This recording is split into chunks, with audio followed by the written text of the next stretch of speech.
एक चित्र है कि DE समांतर है BC के। एक चित्र दिया हुआ है,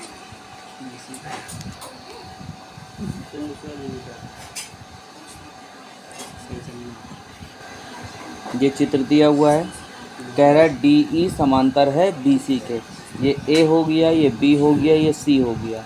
ये 3 सेंटीमीटर दिया हुआ है, ये 1.5 सेंटीमीटर दिया हुआ है, ये 1 सेंटीमीटर दिया हुआ है, और ये D है और ये E है।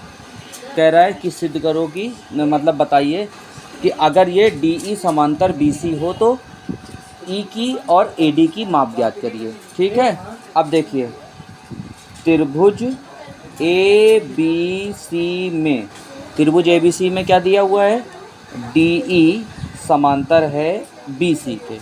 DE BC के समांतर है। अगर DE BC के समांतर होगा तो थेल्स प्रमेय से क्या होगा कि इनकी संगत भुजाओं के अनुपात आपस में बराबर होंगे।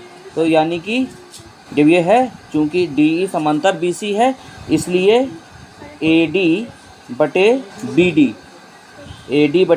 BD बराबर AE बटे EC, ये आपस में बराबर होंगे। ठीक है, अब देखिए AD की वैल्यू कितनी दी हुई है, 1.5 दी हुई है, यहाँ 1.5 लिख दो। BD की वैल्यू कितनी है, 3, यहाँ पे 3 लिख दो। AE की वैल्यू 1 है, EC की वैल्यू हमको निकालनी है। ठीक है, तो अब देखिए ये पॉइंट हटाओगे तो यहाँ 0 बढ़ जाएगा।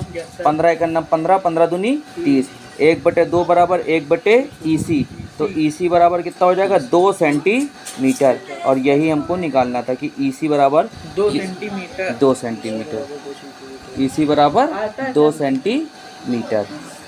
यही क्वेश्चन था कि अगर किसी त्रिभुज में DE समांतर BC है तो EC की मान ज्ञात कीजिए। ये फिगर दिया हुआ था, इस फिगर के हिसाब से हमको निकाल देना है।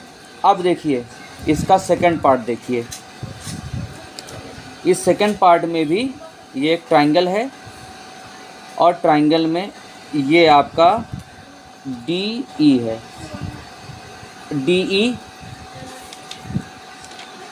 अब देखिए DE में 7.2 दिया हुआ है सेंटीमीटर, और ये A हो गया, ये B हो गया, ये C हो गया। ये दिया है 5.4 सेंटीमीटर, ये दिया है 1.8 सेंटीमीटर। अब कह रहा है कि इससे आप AD की माप ज्ञात करिए। अब क्वेश्चन के हिसाब से क्या है, देखिए त्रिभुज ABC में क्या क्या है, जो दिया हुआ है पहले लिख लो। देखो